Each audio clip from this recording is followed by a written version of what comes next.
Te voglio bene assai,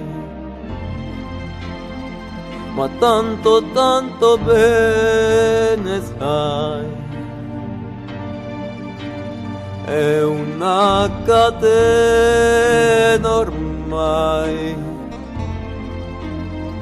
ti scioglie il sangue dentro le vene sai. Voilà, bonjour, bienvenue. Bonjour Adelaide. Dans cette nouvelle journée. Alors, pour poser en fait un peu les structures générales du dialogue intérieur, je sens que c'est bien de commencer par dire quelque chose de la conscience. Qu'est-ce que la conscience? Qu'est-ce que la conscience? Ça, c'est une grande question. Alors bien sûr, tous les philosophes de tous les temps s'y sont déjà penchés. Donc c'est simplement une proposition personnelle que je vais faire. Et la conscience, je la pose comme un espace vide, ce qui permet aux choses d'apparaître en elles. Après, il y a un deuxième temps, c'est que la conscience est aussi une présence, en fait, et que c'est cette présence qui permet d'entrer en lien avec ce qui va apparaître. Est-ce que tu peux me donner une image, peut-être pour que je comprenne mieux ce dont tu parles? Alors on peut prendre une métaphore assez simple, qui est celle d'une pièce qui est encore vide. Et dans cet espace vide, on peut meubler cet espace vide. Il va se meubler, on va y mettre des meubles et des objets. Et même à ce moment-là, c'est l'espace vide entre les meubles et les objets qui permet de les voir clairement, de les voir apparaître clairement. Et distinctement. Et distinctement. Ouais. Par comparaison, et parce que chacun est entouré d'espace. Alors, pour ce qui concerne maintenant l'enfant à naître, on peut dire qu'il a deux dimensions, cet enfant. Il a une conscience qu'on pourrait appeler cosmique, qu'on pourrait appeler Dieu. À ce moment-là, c'est une dimension de notre enfant source.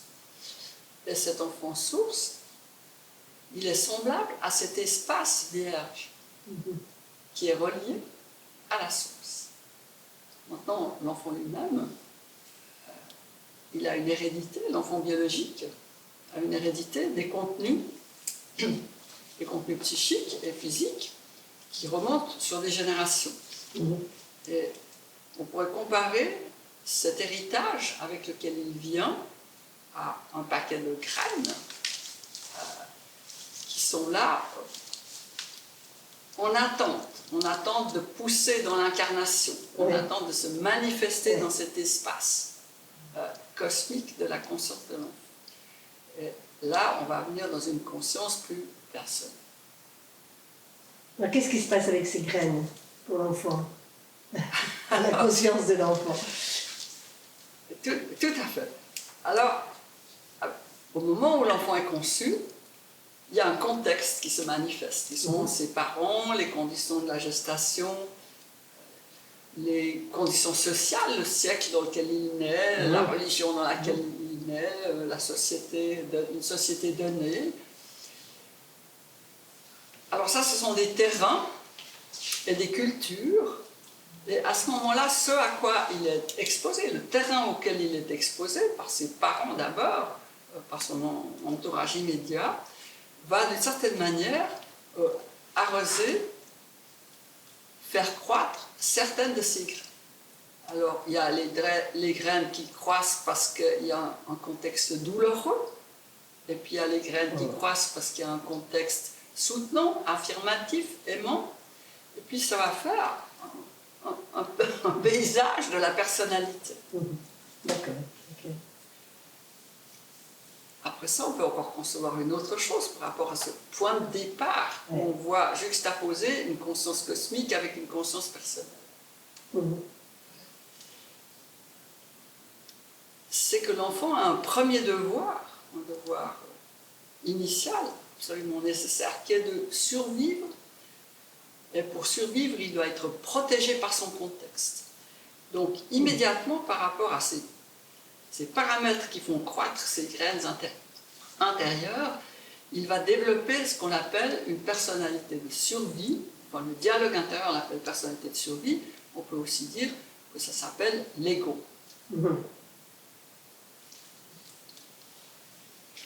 Est-ce que tu peux me clarifier un peu ce que tu entends par personnalité de survie? Me donner un peu une compréhension, une image? Alors, si je ne me fais pas, même in utero, si je ne me fais pas accepter et aimer et soigner par la personne qui s'occupe de moi, en général c'est plutôt la mère et le père,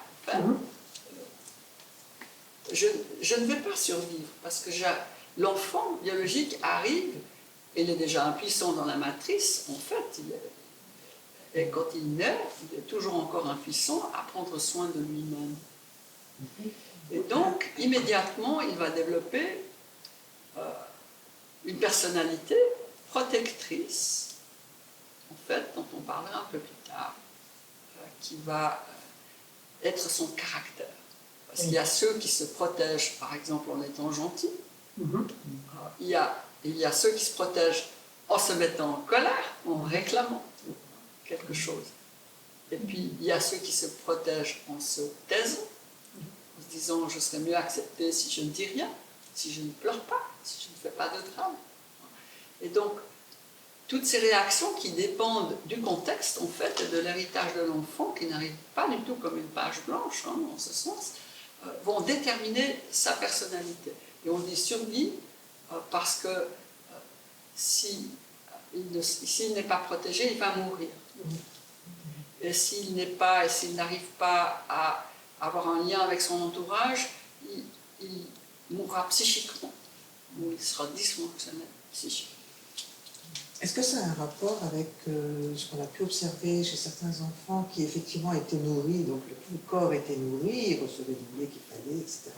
Par contre, il n'y avait pas forcément de lien affectif évident pour eux, et finalement, ils étaient un peu dans est-ce qu'on peut appeler ça une mort psychique ou une dépression de...